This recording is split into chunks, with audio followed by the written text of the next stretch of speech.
राजस्थान के लाखों युवा प्रतियोगी परीक्षाओं की तैयारी में जुटे हैं।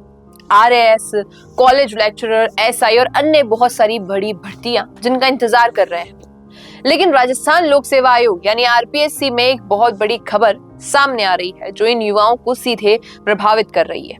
जी, आरपीएससी के वर्तमान अध्यक्ष का कार्यकाल 19 जून 2026 को पूरा हो रहा है। साथ ही कई सदस्यों के पद खाली हो रहे हैं या खाली होने वाले हैं। आयोग में रिक्तियों की संख्या बढ़ने से भर्ती प्रक्रिया पर क्या असर पड़ेगा, आइए विस्तार में समझते हैं। देखिए, सबसे पहली बात, सूत्रों के अनुसार आरपीएससी में फिलहाल 3 सदस्यों के पद रिक्त हैं, जबकि 1 सदस्य निलंबित चल रहे हैं। मौजूदा अध्यक्ष श्री उत्कल रंजन साहू, जो कि पूर्व डीजीपी है, उनका कार्यकाल हाल ही में 19 जून को समाप्त होने जा रहा है। जुलाई महीने में 2 अन्य सदस्यों का कार्यकाल भी पूरा हो जाएगा।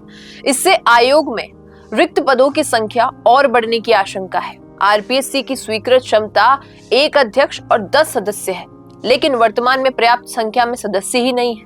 राज्य सरकार इस महीने नए स्थायी अध्यक्ष की नियुक्ति के साथ साथ 5 लगभग नए सदस्यों की नियुक्ति कर सकती है। और सूत्र बता रहे हैं कि भैया आरएएस, कॉलेज लेक्चरर, एसआई, इन सभी भर्तियों को सुचारू रूप से चलाने के लिए आयोग में पर्याप्त सदस्यों की जरूरत है, क्योंकि जैसे जैसे घोटाले सामने आ रहे हैं, लग तो यही रहा है कि जरूरत तो है। और आपको ये भी बता दें कि आरपीएससी का काम सिर्फ परीक्षा आयोजित करना नहीं, ये साक्षात्कार, चयन प्रक्रिया और अंतिम सिफारिशों भी करता है। अगर सदस्य कम रहे तो परीक्षाओं में देरी हो सकती है, साक्षात्कार प्रक्रिया धीमी पड़ सकती है। पेपर लीक या अन्य विवादों के बीच में जो बड़ा एक तनाव है, जो चुनौती बढ़ रही है, इसमें भी बहुत कुछ हो सकता है। पिछले कुछ सालों में आरपीएससी कई पेपर लीक विवादों में रहा है। ऐसे में आयोग को मजबूत और पूर्ण रूप से क्रियाशील रखना सरकार की बहुत बड़ी जिम्मेदारी है। हालांकि राज्य सरकार की ओर से अभी तक कोई आधिकारिक रूप से घोषणा नहीं हुई है, लेकिन सूत्रों के मुताबिक चर्चाएं तेज हो गई है। इस महीने नए अध्यक्ष और नए सदस्यों की नियुक्ति की संभावना जताई जा रही है। युवाओं की मांग कि नई नियुक्तियां पारदर्शी तरीके से हो, योग्य और अनुभवी अधिकारियों को मौका मिले ताकि भर्ती प्रक्रिया निष्पक्ष और समयबद्ध रहे।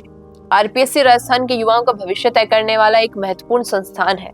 अध्यक्ष हो या सदस्य हो, सभी पर पद खाली रहने से न सिर्फ भर्ती प्रक्रिया प्रभावित होगी, लेकिन लाखों युवाओं का जो एक साल का समय है वो बर्बाद हो सकता है। अब सरकार और आरपीएससी से अपील करते हैं हम कि जल्द से जल्द रिक्त पदों को भरा जाए और भर्ती कैलेंडर को सख्ती से फॉलो किया जाए। बाकी आपकी क्या राय है इस पर, लिखिएगा कमेंट में। रुकिए और जरा ध्यान से सुनिए। क्या आप हमारी इन खबरों से अपने व्यापार को भी बढ़ाना चाहते हैं? तो आप भी खबरों के दौरान इस तरह के एलिमेंट्स पर अपना विज्ञापन दे सकते हैं, या फिर ऐसे खबर के 1 मिनट बाद अपना पूरा विज्ञापन डलवाएं, जो कि 8 लाख से ज्यादा सब्सक्राइबर्स और फॉलोअर्स वाले द फैक्ट इंडिया चैनल्स और पेजेस से राजस्थान के कोने कोने में पहुंचेगा। और इससे आपका व्यापार, ब्रांड सब कुछ बढ़ेगा।